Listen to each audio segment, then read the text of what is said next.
G'day guys, how you going? Hope you're having a good one.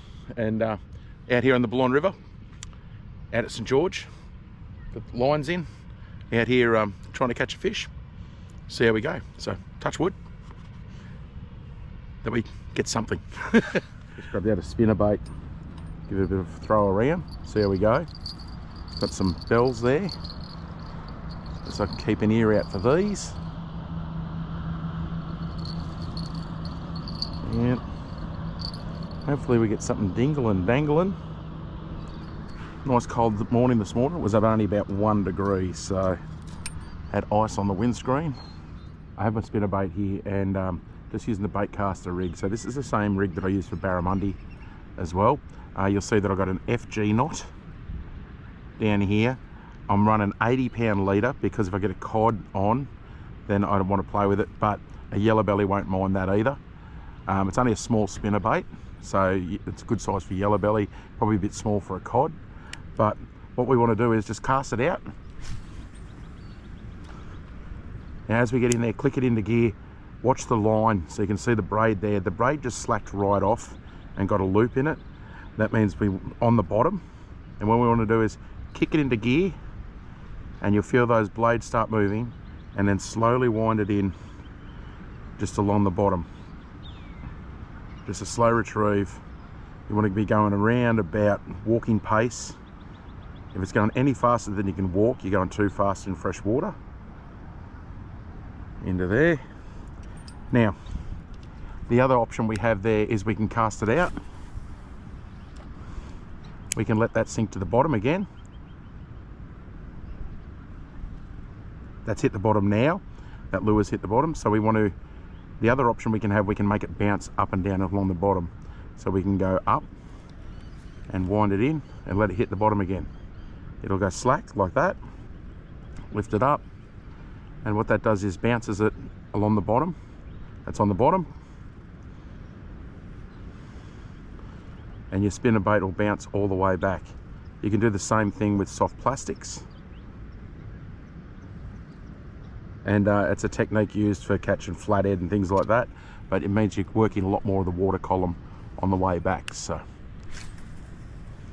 also we want to work around, start in a spot and work your way around your whole section.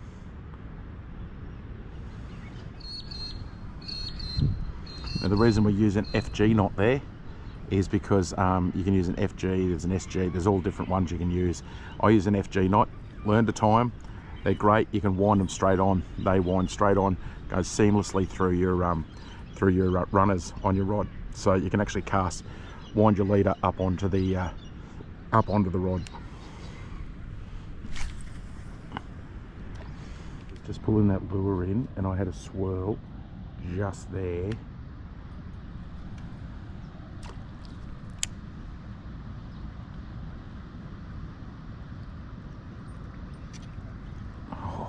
He was literally just here in front of us. He followed it all the way in.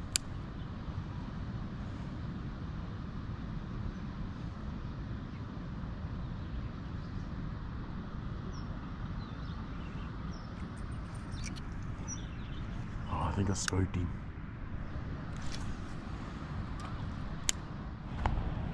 A little bit of a nibble down here.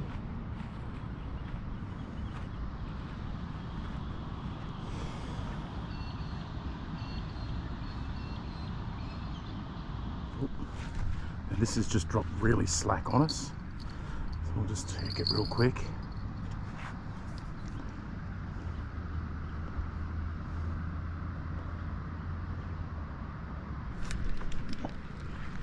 Got him. There we go.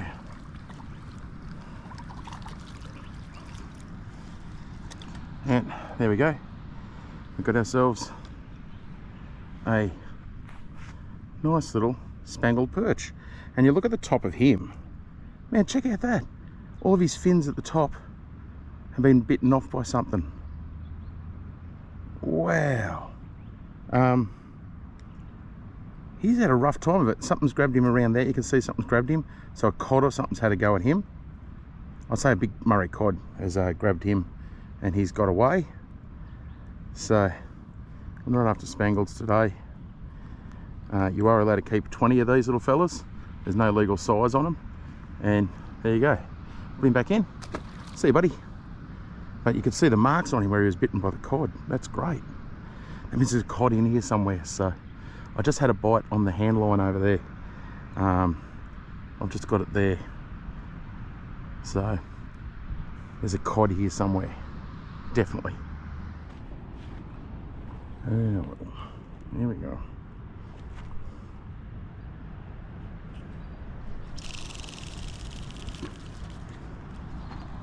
Hand line out.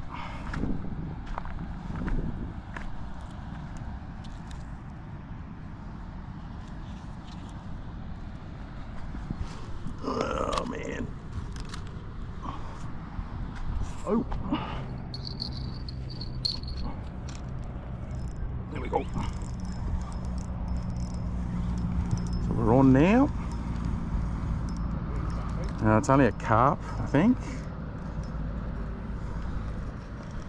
Right. It's better than nothing. There we go. That's annoying when you get a fish, isn't it? So yeah. I've got visitors down here. I'm not talking to myself, I'm talking to my head. Yeah. And yeah, there you go. So European carp. We've got another fella on this side. And what are you using for bait? That's just on worms, mate. Yeah. Yeah. European carp.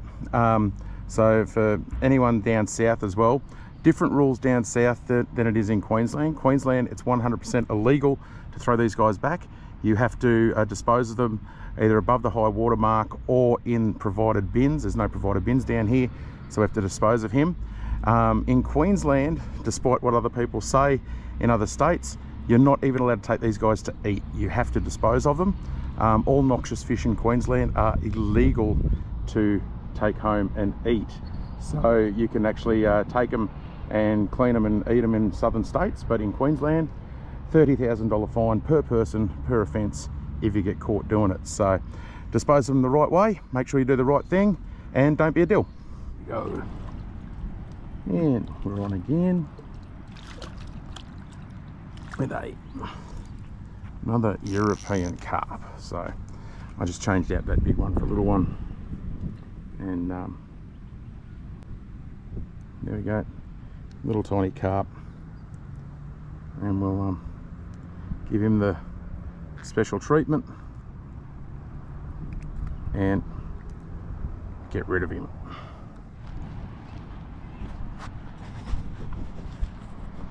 There we go. Just to change batteries on the camera. Wanted a battery on that last carp. I just had a good bite. Getting a bite there.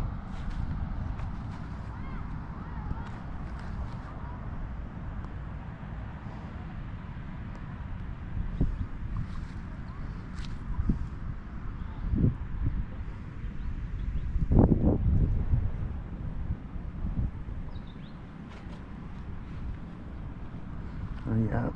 What's going on here?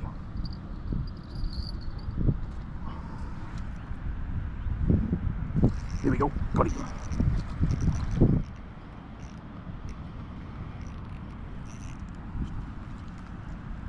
Another carp on.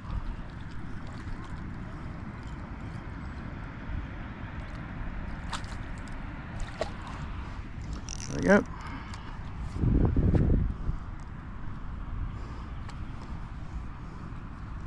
There we go. Oh.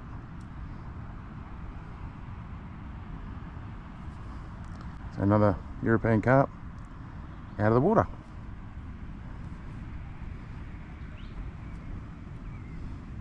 And there we have it. I flicked around a lure for about the last half an hour or so, and then packed up all my gear, headed out. So got a couple of carp, got a spangled perch there. Nothing that I really wanted to get, but hey, catching a fish is better than not catching a fish. So there you go, guys. Please like, please subscribe, do all the cool stuff, and we'll see you on the next one. See you guys.